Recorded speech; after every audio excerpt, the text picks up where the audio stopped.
নস্করের হাত থেকে মহারাজের ট্রফি উদ্ধার করতে এসেছে পূজা ও মহারাজের বন্ধুরা। মহারাজের একজন বন্ধু ভূত হয়ে নস্করের সামনে এসেছে, তাকে রীতিমতো ভয় পাইয়ে দিয়েছে।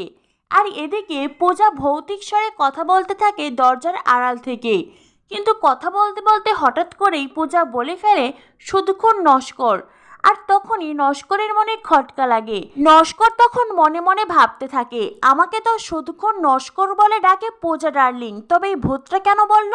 দেখি তো এটা কেমন ভূত। এই বলে ভূতের শাড়ির আঁচল ধরে টানাটানি করতে থাকে নস্কর। আর তখনই পূজা মনে মনে ভাবতে থাকে, এই বুঝি ধরা পড়ে যাব। সেই মুহূর্তেই জয়ন্ত এসে পিছন থেকে নস্করের মাথায় আঘাত করে, আর নস্কর জ্ঞান হারিয়ে ফেলে। পূজা বলে, উফ জয়ন্ত দা, সঠিক সময় তুমি এই কাজটা না করলে কি যে হতো। চলো চলো, ট্রফিগুলো নিয়ে যাই।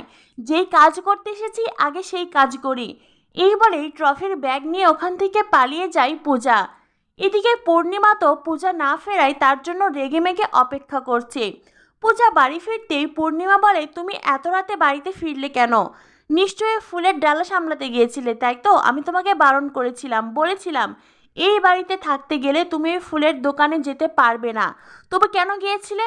পূজা বলে, মা আমি ফুলের দোকানে যাইনি, আমি অন্য একটা কাজে গিয়েছিলাম।